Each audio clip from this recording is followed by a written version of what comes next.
Telling we are back with another video. UFC Shanghai, Umar Nurmagomedov versus Song Yadong takes place this weekend. In this card, I'll be breaking down the whole entire shit, starting from the prelims, making my way all the way up to the main card. But before we get into that, let's go over the last card like we always do. Let's get right into it. Chanel Dyer gets a third round KO against Elise Reed, I'm pretty sure it was. And we said that fight was not going the distance. We know Chanel Dyer is a finisher. She said it on the mic after she won. She's here to finish, bitches! 2, we got Jackson McVeigh. I told you guys, on the feet, big discrepancy. It's not even going to be close on the feet. Wesley Schultz did have a moment on the ground where I'm pretty sure he tried to latch something up. Didn't work out. Catches a big knee to the body. Crumbles in round 1. Gage Young, I told you guys, that fight was going to be an absolute dogfight. I told you guys KO or decision. And honestly, both look really good. Gage Young hurt him bad in the first round. Honestly, looked way better than Stan in the first round. Stan comes out, makes some adjustments. Very, very close fight. Stan wins the decision. Marcio comes out, gets the KO in the first round like we expected. Chris Padilla was an underdog all week. For the people that are saying, oh, you don't hit underdogs, underdog this, underdog that, it's because you guys are late to the show. Chris Padilla was an underdog all week leading up to the fight, and then he switched to a slight favorite. And I had him up by KO. He ends up hurting Nasrat bad. I thought he was going to end up finishing him with the fucking elbows. Ends up getting a standing choke, and that was really impressive from Chris Padilla. Kennedy Njoku, I told you guys stay far away from that fight. I had no business with that fight. I told you guys I didn't want any business with that. I picked the underdog. Fuck it. On to the next. Arian Douglas. All right. Here's the thing. I spent the whole entire fucking breakdown telling you guys how good Jamal Emmers was. The whole entire... If you go listen to the breakdown, I'm telling you how he had a split decision with Jack Jenkins, how he beat a 22-0 fighter coming into the UFC, how he went a split decision with Giga, and, bro, I'm just a coward, bro. Like, straight up, bro. Like, I'm going to be dead ass with you guys. I didn't have the balls to drop that pick, and I should have. But the pick was Douglas at the end of the day by KO. We missed that one. And Anthony went to start off the main card. He ends up getting a sub in round 1. I'm pretty sure a lot of people probably had him up by KO. I had him up by KO. Didn't hit that prop. This is where I kind of feel stupid in the card because, yeah, I took Chavez to win. It was more just a gut feeling. I thought Chavez would be a lot more tougher than that. Honestly, good work to Carly Judice because... honestly, Chavez is really tough. And the way you put out tough people like that is to the body. You got to hit him to the body. But in the very next fight, we seen a tough-ass guy get knocked the fuck out with some elbows. Standing TKO. Mason Jones is very, very tough. If you listen to my breakdown, the pick was Mason Jones. But I was telling you guys, Markel Medeiros was a very, very good underdog. Only because Mason Jones' style of fighting, you know what I mean? Very hectic, very wild. It's nothing technical. It's not like in the boxing, he's like Ilya or something where it's kind of hard to hit him and he has massive power. No, he gets hit a lot. You know what I mean? He's just a dog and he makes fights crazy. And I knew eventually that style could work against him. And yeah, the pick was Mason Jones, but Markel Medeiros gets it done. RDR by KO or decision. Very easy, very easy. Like I said, usually all of Roman Dolidze's competition want to stay away from his grappling. Where RDR, that's all he bases everything he does off. He wants to get to the ground. He wants to make it Magdi on the ground. Vitor Petrino gets it done by decision.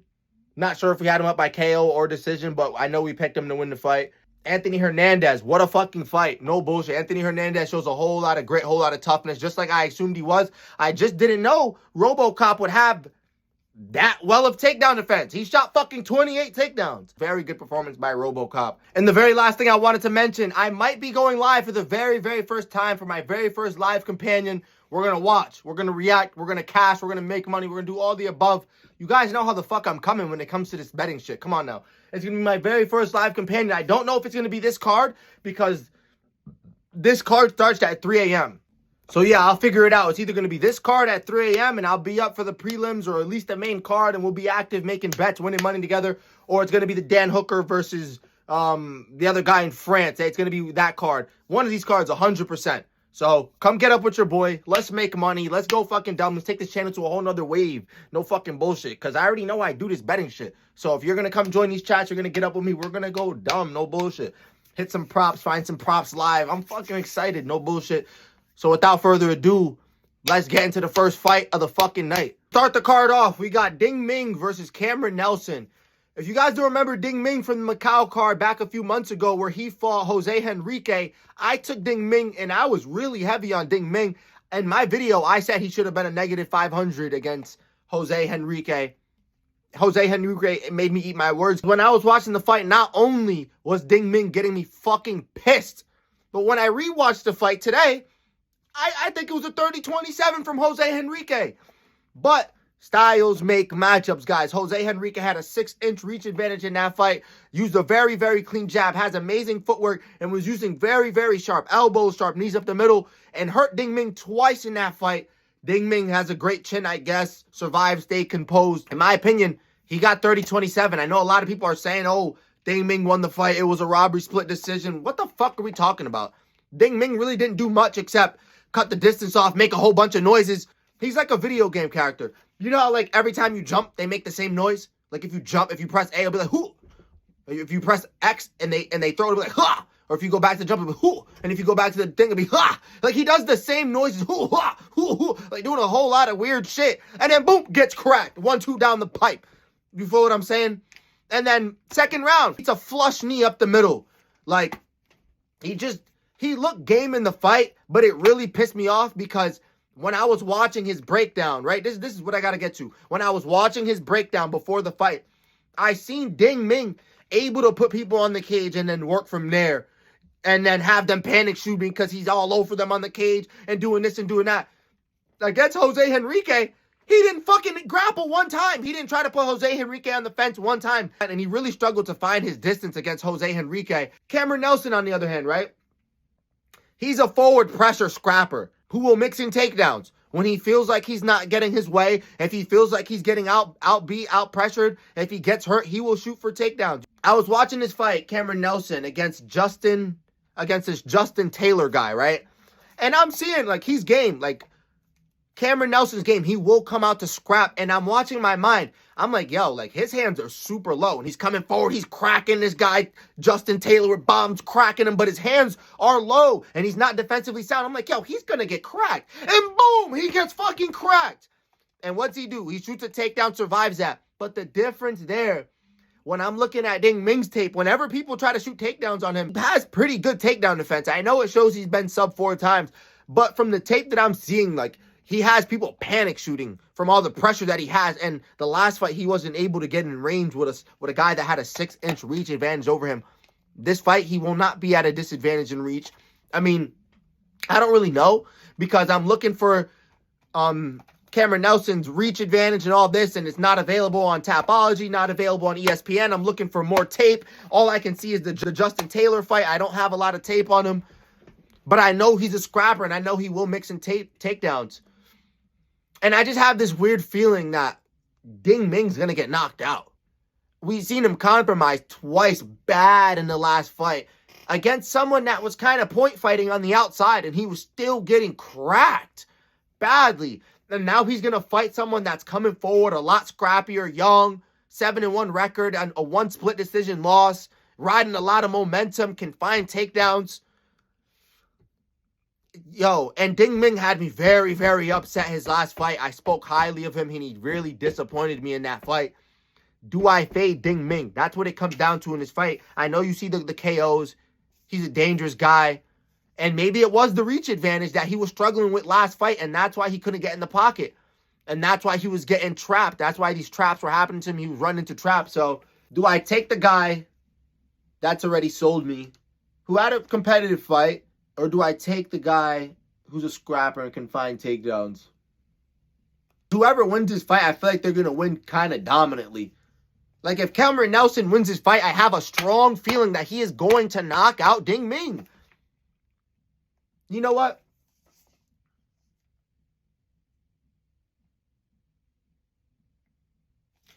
Ding Ming sold me in his last fight in UFC Macau. I said he should have been a -500. Came out and lost every single fucking round, in my opinion. I understand he has good takedown defense. He's a fucking scrap. He's a brawler, whatever. But you sold me. And now I'm going to trust Ding Ming one more time. I'm going to trust Ding Ming one more time. He showed pretty good toughness in his last fight. He has the experience. He has the power advantage. He can deny takedowns at a very high level from what I'm seeing. And if Ding Ming's chin can hold up, then he's going to win this fight. If he sells me again, I'm fucking done with him. If Ding Ming sells me again, I'm fucking done with him. Next fight, we got Jingnan versus Julia Pilastri. In this fight, I'm going to be picking Julia Pilastri. I think it's kind of straightforward for me. Jingnan, in her last fight, she made her UFC debut against Angela Hill, where she didn't look good at all. Like, she got beat up, she got ran down, she got put against the cage. nasty clinch knees up the middle, almost kind of finished her in round 1, but luckily she stayed tough in that. She did like a lot of smiling when she gets hit. Like, you know how these Chinese fighters do like a lot of like, no, they're waving shit off and trying to like indicate to the refs that they're not hurt, but instead of like it's showing the refs that you're hurt. But regardless, she does a lot of that shit, and she was making Angela Hill, who was 41 years old, look like a contender. And I know Angela Hill's a vet. I know she's good and shit, but Jingnan was a pretty good size favorite in that fight and basically lost all 3 rounds. And now against a 28-year-old Julia Palastri, who really only loses when she's getting taken down. And her last fight, she was able to control basically all the striking exchanges. Yeah, she got touched up. It's a fight. Julia Palastri, she got touched up by Alan Carr, so who gives a fuck? It's a fight. But throughout the whole entire fight, she was controlling the whole entire exchanges. Nice body kicks, nice jabs. The only problem with Julia, obviously, except the grappling and she can't get up. But on the feet, she does a lot of 50-50 striking. Meaning, if you know what that means, if you've been watching my channel, you know what 50-50 means. Like, when you throw, she'll throw. And try to make it a ram type of fight instead of being first. And I feel like if she was more first, she definitely would have made it more convincing. But she lost her last fight because of the grappling. She was taken down, couldn't get up. And yeah, but on the feet, she had her way. Before that, she knocked out Carolina Kovacevic, and she was a plus 900 for a knockout. And I called that in my UFC group chat. If you're in my UFC group chat, you remember that.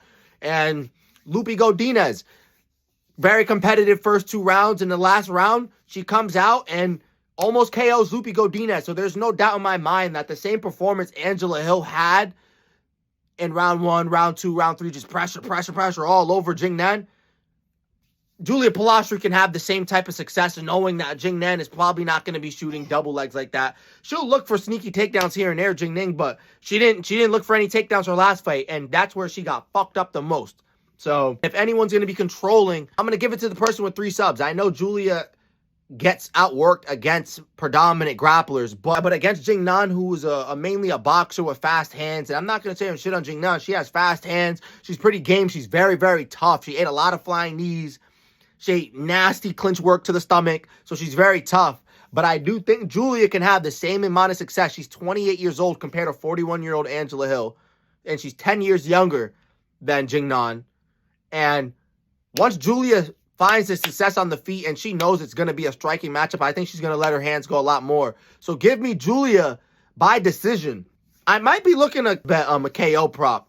We'll see how the first round starts. If I think Julia Palastri's letting her volume go a lot more than her last fight, I'll definitely probably look for the KO prop, because Jingnan gets backed up to the fence a lot. I think she's pretty weak. Angela Hill really showed a lot of flaws in her game. She was able to out-physical her in a lot of situations, a lot of moments in that fight. And I do think if Julia Palastri doesn't have a lot of success on the feet, which I do think she's going to have, but if not, she can go ahead and put Jingnan against the fence, work from there, make it even more grittier, walk forward. You know how Julia gets, so give me Julia to win this fight. Stay tough. The more composed fighter, the tougher fighter. And I think she has more to offer on the feet. I think she'll be at a slight speed disadvantage in the first round, but as the fight goes, that pace and the pressure of Julia Palastri will kick up, and you never know, maybe she'll find a finish, but give me Julia by decision here. Pretty interesting fight. We got Lawrence Louis versus Hector Santiago. When I look at Lawrence Louis' fight, I'm very unimpressed with the technical ability on the feet and his striking technique and his head movement, kind of, in a way. But he sticks to a game plan. He's tough as fuck, and he doesn't really take no for an answer. Like, you're going to have to KO this guy and put his lights out or sub him and choke him out in order to win. It's very, very obvious, because his last fight, he was a plus 225 coming into that fight. I feel like he was getting fucked up the whole fight. And honestly, I don't think he won the fight, but he won the fight from the judge's point of view and stays composed, recovers well, and it keeps moving forward. He really just does. He's really just like a robot. He comes forward, high guard, and just wants to walk you down and make shit gritty as fuck for all 3 rounds. And you're going to have to catch him coming in. And Hector Santiago, on the other hand, I know he can do that. He has an 83% finish rate, and I feel like a lot of people aren't taking that in consideration. Lawrence Louis isn't good. Like, he's really not that good. He just has that never say never type pressure, and he has the grappling in the back pocket in this fight. But Hector Santiago with that 83%, I feel like he can definitely find the chin of Lawrence Louis. So if you're going to play Hector to win this fight, definitely play it by KO. I can definitely see him hurting Lawrence Louis. But at the end of the day, I feel like hurting him isn't going to be enough. And it would be one thing if we seen Lawrence Louis put away before, and I was like, all right, he's been KO'd before in this fight, da-da-da. No, he's been dropped multiple times. He's been fucking beat up multiple times, and he keeps winning. So he's a Terminator, bro. He's a robot. You're going to have to put this guy out, and until I see that happen, I'm not going to bet against him. So give me Lawrence Louis to win this fight. By decision. Like I said, I'm still not really impressed with his offensive work, his technical ability. None of that. It's just his mindset. Like, he has a really good mindset for this game. Obviously, he comes forward and he does not say no. But he gets hit a lot. You feel what I'm saying? So if you're going to pick Hector to win this fight, pick Hector to win by KO. The pick is definitely going to be Louis. I'm 100% going to be throwing some money on Hector to win by KO. There's no way you're going to watch Louis' tape and tell me that there's not a way he can get KO'd against someone that literally has 5 wins, 5 KOs out of his 6 wins. What are we talking about? So the pick is definitely Lawrence, but he's not. I don't think he's a safe play. I don't think you should be parlaying him. None of that business. But give me Lawrence. I think when push comes to shove and if it really gets gritty, Lawrence will definitely come through. Next up on the card, we got Francisco Nuzzi versus Xiao Long. This is a very, very close fight.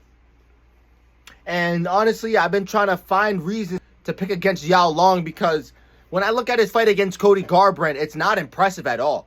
It's really not that impressive. Like, people keep talking about how the points were deducted, this and that, how his record isn't what it should be because he has split decision losses and he should have won those and he should have won the Cody fight. The point deductions came in the 3rd round of the Cody fight. In those 1st and 2nd rounds, he didn't do much. He doesn't really throw punches. And when he does throw punches, he was overextending and Cody's seen all of them coming. To the point where if Cody was a better wrestler, he could have easily got Xiao Long down plenty of times. That's how bad he was overextending on a lot of his punches. But for the most part, 90% of his offense is kicks. Calf kicks, teep kicks, side kicks, kicks, moving. But he's always moving forward. So it makes it look like he's way more dangerous than what he really is. And I don't rate his striking that high. If this guy wasn't coming in on short notice, I'm pretty sure he's coming in on short notice.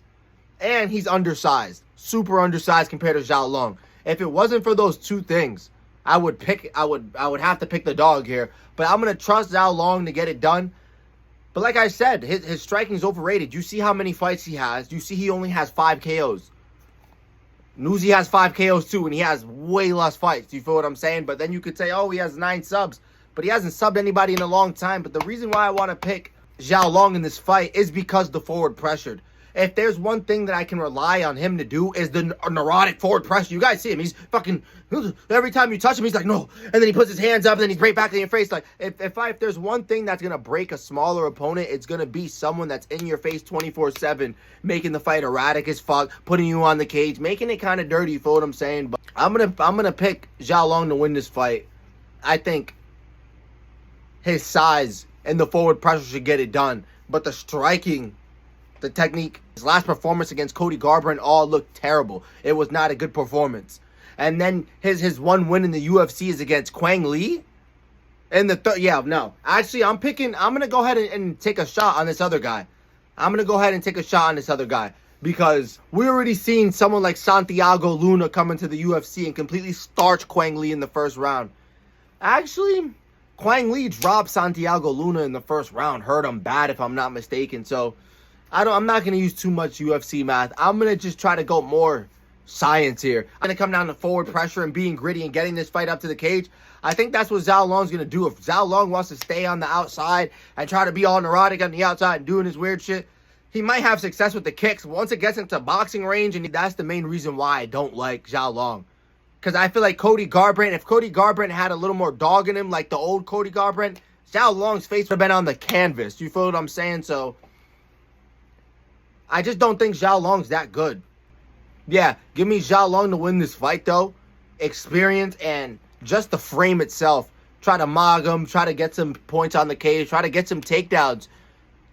And Xiao Long hasn't been finished since 2017.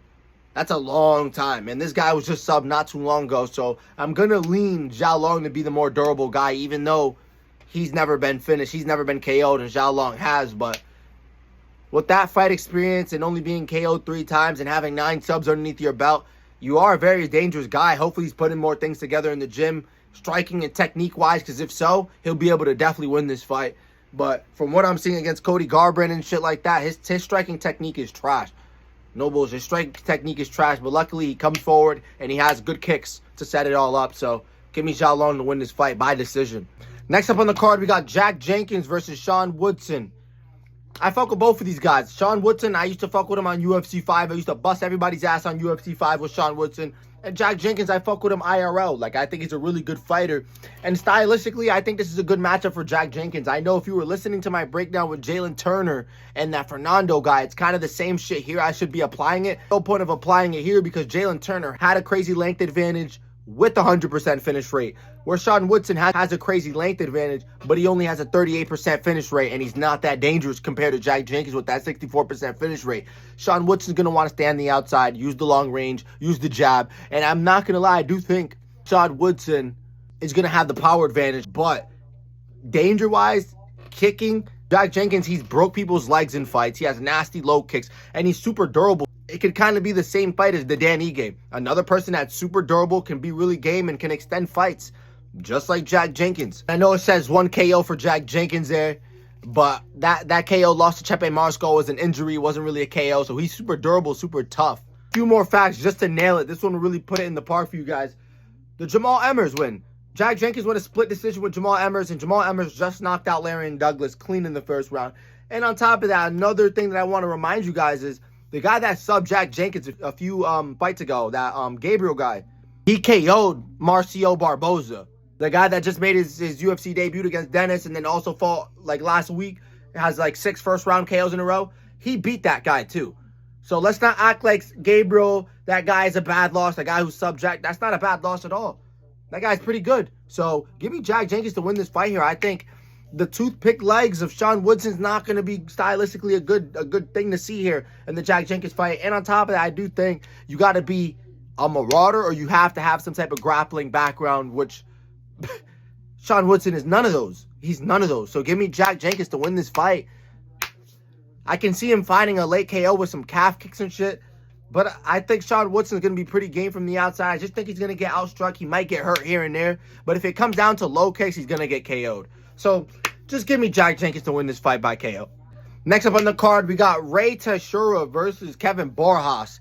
In this fight, I do think the odds are a little far stretched, but it's not like to the point where it was Larian Douglas versus Jamal Emmers. I do think 100% Ray Teixeira should be the favorite.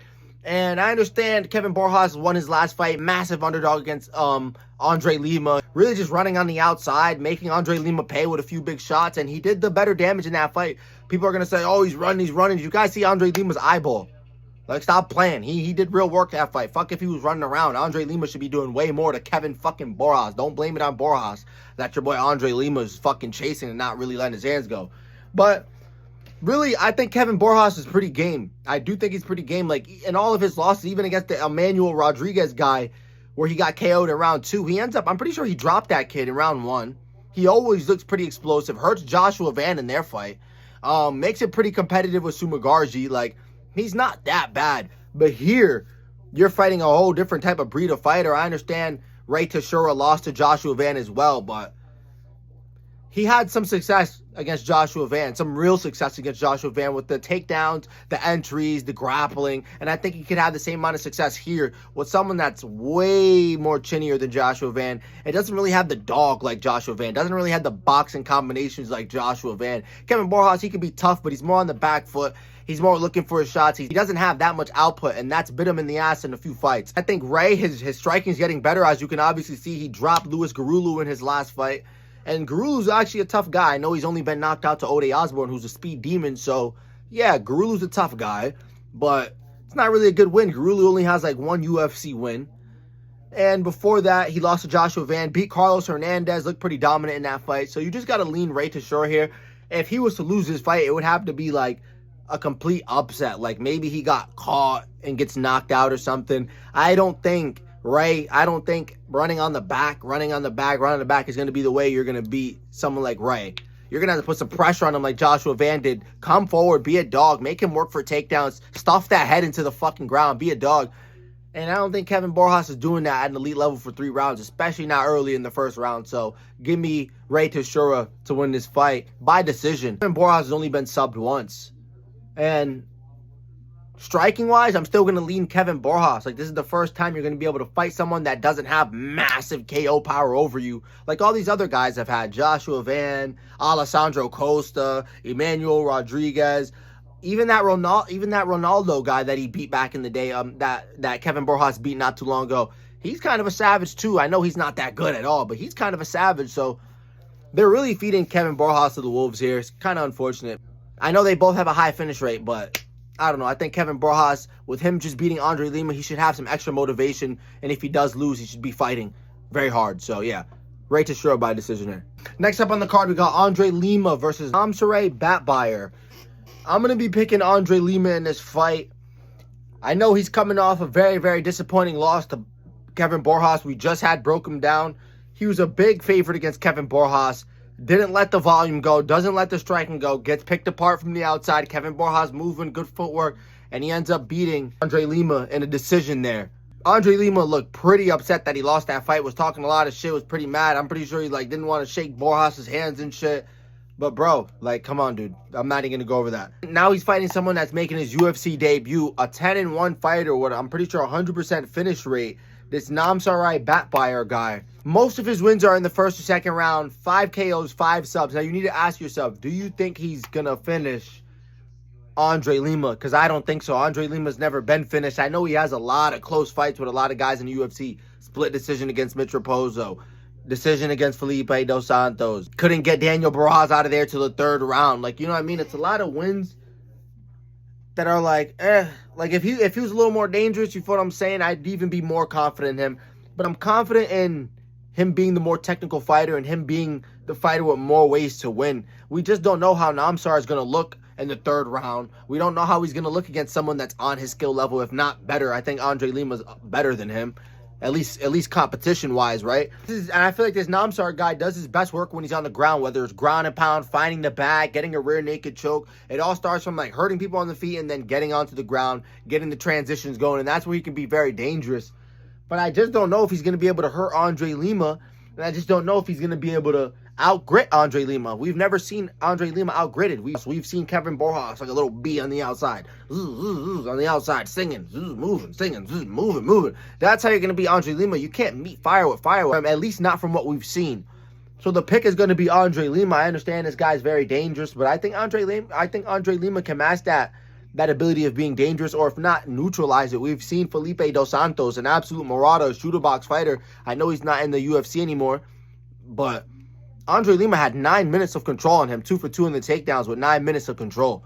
He has multiple ways to win this fight, and he just found his first sub against Daniel Barraz in the 3rd round, so he's definitely upgrading, you know what I mean, as we go. I just think the Kevin Borjas loss was more him not respecting Kevin Borjas.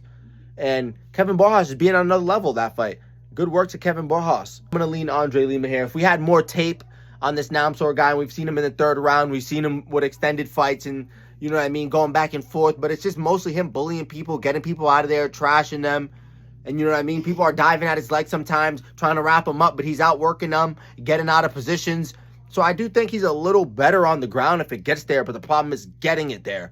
I don't think it's going to be that easy against Andre Lima, so give me Andre Lima to win this fight by decision. Next up on the card, we got Bilal Hasan versus Nilson Rojas. I was trying to figure out this whole entire time why Hasan was a negative whatever the fuck he is. Big favorite. I'm looking. I'm trying to see. I go to Rojas' film and I'm just like, bro, they're both game as fuck. I don't understand. And then I'm really looking. Bilal Hasan literally fights like a video game character. He literally fights like a video game character. He's too technical. Always switching stances. Always feigning. Nasty power. Finding trips when he wants to. Nasty low kicks in and out of the way. And Rojas, on the other hand, he's very dangerous himself. Don't get me wrong. 7 KOs out of his 9 wins. Very, very dangerous. But it's more in the 1st round, coming forward, nasty shit, trying to be gritty. It's not a lot of technical shit. Hasan's way more technical than him. But still, though, I just don't understand the odds. The odds still wouldn't make sense to me because Rojas has never been finished. Rojas comes forward with nasty combination. He rips the body. But at the same time, super hard to touch Hasan. He's coming off of 7 fucking finishes in a row. Bro, this kid's super fucking dangerous. I'm going to have to lean Hasan in this fight. I don't like the odds. I wouldn't bet on Hasan. I wouldn't put him in no parlays. Unless you're betting him by KO, sure, then go ahead and put him in one parlay. Probably go heavy on that or something. But don't sit there and parlay this guy in every single thing, because we've already seen how these underdogs have been working. But I do think Hasan's really, really fucking good. Like, I'm not going to lie. I think he's really, really good. Switching stances, giving you a lot of things to look at. Power in each hands. Can get the fight to the ground. Nasty low kicks, nasty body kicks. He's really sharp. Everything he throws is sharp, whether it's body kicks, anything. So, Hasan's definitely the pick, but the odds don't make sense to me. On to the next fight. Next up on the card, as you can see, it's the next day. I fell asleep. We got to get this shit going. It's already Friday. I'm late, but next up on the card, we got Levi Rodriguez Jr. versus Leo C. I'm going to just call him C. For you guys that don't know, C is a kickboxer. He's a predominant kickboxer. You feel what I'm saying? He likes to stay on the outside. He has fantastic leg kicks. He's 6'5", pretty big for the division, pretty tall. His only loss came from this guy named Ivan, who's doing a pretty good job staying in the pocket, staying like pretty basic. 1-2 down the pipe, 1-2s, and then parrying leg kicks and shit. And eventually he just kept throwing leg kicks, and he got taken down off a leg kick. He was getting beat up on the ground. Homeboy Ivan tried to take the back. Homeboy Ivan couldn't get the back, so we just started letting go. Levi Rodriguez, on the other hand, he just made his UFC debut against Franco. And a pretty competitive fight. Like, they were going back and forth, cracking each other. Ultimately, it was the grappling. Franco was able to get to the grappling, do good work on the ground, and get a ground and pound TKO there. But I don't see a kickboxer having that success. If anyone's going to be getting a takedown, it's going to be the Brazilian going against a kickboxer. You feel what I'm saying? But even if Levi's not here to take this guy down, I just feel like his style, being aggressive and being on that brawling style type shit, is going to work in this fight. I feel like we've seen Levi in a back and forth fight against Franco. They were hurting each other. They were cracking each other, getting down to the grappling. It was a real gritty fight. We haven't seen C in a fight like that. Like, you know what I mean? Like, it was just him getting taken down off of a mistake, and he got beat up on the ground. So I don't really think he's as tough as Levi. And I think it'll be able to show when Levi comes out in the first round. So give me Levi to win this fight in the first round. I know he's not as technical. I know he's probably nowhere near as technical, but the power is insane. And when he starts coming forward, I don't think this guy's going to be as tough as Franco was. So give me Levi by first round KO, or first or second round KO. But probably the first round. And like I always say, there's always one fight on the card that I tell you guys to stay far away from. This is it. We got Alex Perez versus Sumudarge in kind of a rematch, because their first fight was a no contest. And you guys might be thinking, oh, he dropped Alex Perez, so obviously he's the pick. Guys, at the highest level in the UFC, it's hard to replicate things after they happen the first time. This is the highest level, and I know Alex Perez is going to make adjustments to those. So that's what I'm saying. Definitely stay away from this fight. But if you're on Sumudarge and you think the length and the reach and the 13 KOs and he's a lot more dangerous, then yeah, go ahead and pick him. But Alex Perez has fought the way better level of competition. And I know you're going to say he got dropped in the last fight, but replicating it, like I just said, is going to be hard to do. But stay far away from this fight. I'm going to go Sumudarge. They had a lot of success in their last fight. Looked like he was on his way to winning the fight, but stay far away from this fight. This is not a fight worth betting on unless you're probably putting money on Alex Perez. No bullshit. But if you're going to trust Sumudarge to try to replicate the same style that he did last time against the same exact person who is a vet of the sport, who has better wins, I know Sumudarge's on a little tear right now, on a nice little win streak, but it is Alex Perez at the end of the day. He beat Charles Johnson. His only losses are to like Asu Amabayev and Tyra. Those are highest level of competition. So I think he'll be able to look a lot better in this fight. This fight will look a lot more competitive. So give me Sumudarge to squeak out a decision here. We got very exciting Kaya Sakura versus Aqorileng. In this fight, I'm picking Kaya Sakura. One of the main facts that I go with Kaya Sakura in this fight, the last time Aqorileng has shot a takedown was in 2023. All right? And we all know how you beat Kaya Sakura. You need to take him down. You need to have a grappling background. And you need to be good at it. You can't just do, oh, I'm going to do it in this fight because I have to. No, you have to be like a Pantoja, a Tim Elliott, where you're good at it. Aqorileng is not good at grappling. You feel what I'm saying? And he's not going to be able, I don't think he's going to be able to take Kaya Sakura down and hold him for long. I think Kaiser Kurose is gonna come forward early enough, and he's just coming off that first round KO win to Cameron Smotherman, where he put him to sleep. And Kaiser Kurose is very fast, very dangerous with his hands, very lethal, and that's the reason why these high-level guys like Pantoja, like Tim Elliott. I know Tim Elliott, he's not too high level, but Tim Elliott's very crafty. You feel what I'm saying? He's not dangerous, but he's crafty with his shit. And yeah, you're gonna need to take this guy down. And aqorileng fighting Kaiser Kurose in China, in Shanghai. I don't know if he's going to be wrestling in front of his hometown, in front of his people. Or maybe he will. Maybe he's like, I got to win this fight by whatever means necessary. But it's just one of those fights where I just don't think he's going to be wrestling. And it kind of reminds me a lot of like Sean O'Malley versus Amin Zahabi. And aqorileng got knocked out by Amin Zahabi, by the way, in round 1. And Cody Haddon in round 2. So if you're getting knocked out by Amin Zahabi in round 1, I can only imagine what Kaiser Kurose could do to you. But this fight reminds me of a lot of Amin Zahabi versus Sean O'Malley, because everyone was like, oh, Amin's going to have to wrestle, this and that. Amin didn't wrestle before that for like 3 years. And it's like the same thing here. aqorileng is not going to be wrestling. I think he's going to go out, try to bang with Kaiser Kurose, and he's going to get flatlined in round 1. He would be a dumb man to do that. He'd be a smart man to go ahead and wrestle, at least try to attempt it. Go ahead and try to test the waters with Kaiser Kurose grappling and see what you can do. But I don't think he's going to be able to do much. Give me Kaiser Kurose to win this fight by KO. Next up on the card, we got what should be a very, very, very close fight for the co-main event. We got Gomes versus jingnan. I feel like this fight's kind of hard to break down because when you look at the strawweight division, it's nothing consistent. Like, you got girls beating girls that they shouldn't be beating, and then you got girls losing to girls they shouldn't be losing. For an example, like Jingnan lost to Marina Rodriguez but beat Mackenzie Dern. You feel what I'm saying? Like, how does that make sense? And then you look at Gomes, she's on like a 4-fight win streak, but then her last loss is Angela Hill. So it's like you can't really take too much from these wins, but you also can't discredit them too much because Angela Hill is still a good fighter. Marina Rodriguez is decent, like not really too decent, but she's decent. And when you look at Jingnan's losses, she's only really losing to the high level of competition, Varina, Zhang Wang Li. But in a close fight, you always got to lean towards the person that's going to have the ooh, ah moments. The person that's going to make the crowd react and make the judges like, oh, that was a pretty good shot. And it's going to be Gomes in a very, very close fight where it's going to be volume and technical ability versus Denise's forward pressure and her power. I'm going to lean Denise. And on top of that, I always tell you guys, what is the number 1 and number 2 thing that I look at when it comes to this betting? Age and competition. The competition slightly leans towards Xiao, but the age is far more. The physicality, the age, the youth advantage is far more on Denise Gomes' side. So I'm going to pick Denise Gomes to walk forward, find the chin here and there, get some big oohs and ahs moments, and probably win a split decision here. This can be a passing of the guard moment. And I've always talked high on Denise Gomes, like, hey, like, Elise Reeds, I know she knocked her out, but Elise Reeds is not high-level competition. She ended up fucking her up in round 1. She could have got Elise Reeds out of there in, like, the first minute of the fight. So that's what I'm saying, like, you definitely want to lean towards a person that has a lot more danger ability, too.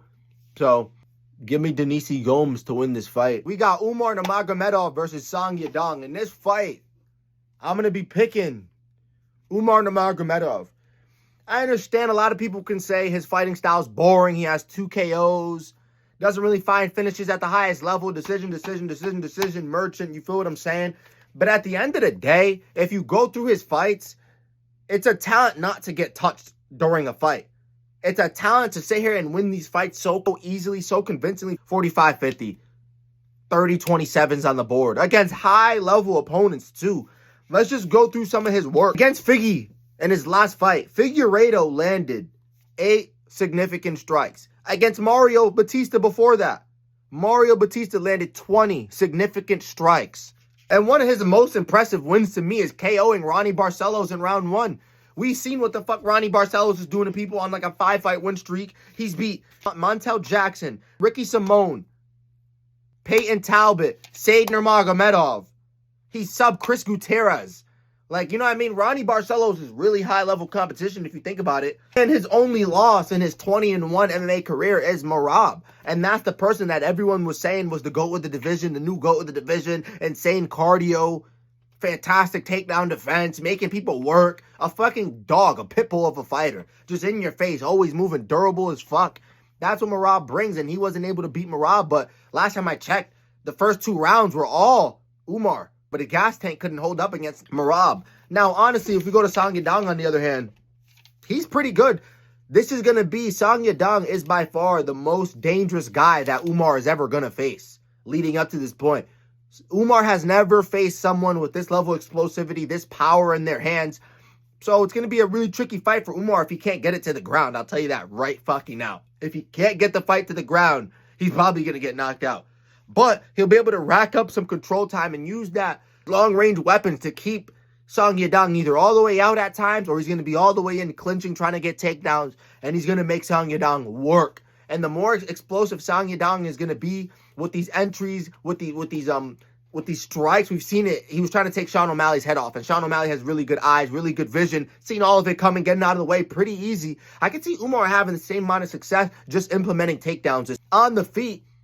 I feel like it could be pretty competitive. It's just Song has a lot more power on the feet. He's a lot more explosive, and Song is a fucking dog. Song is a dog. That's the thing. So I don't agree with these odds at all. I really don't agree with these odds at all. And I can see a world where Song ends up winning a decision. No bullshit. I can see a world where Song wins a decision, but it's going to be off a lot of mistakes Umar makes, and it's only going to be if Umar doesn't have the gas tank to compete with Song, because we know Song has an incredible gas tank, has good takedown defense, can make fights really gritty, has the power advantage in this fight, but you just got to lean Umar. His wins are fantastic. He's dominating fights. His wrestling, mixed in with his striking ability, should be able to get it done against Song Yadong. So you go ahead and take it the way you want it, but I'm taking Umar Nurmagomedov to win this fight. And at the end of the day, Song Yadong lost to Kyler Phillips. There's not a world where Umar would have lost to Kyler Phillips, whether he just entered the UFC now, old man, I don't give a fuck. Umar would never lose to Kyler Phillips. So I think people are mostly just hating on the style of fighting rather than giving the credit where it's due, because I think Umar's a really good fighter. So give me Umar to win this fight and stay away from the big power.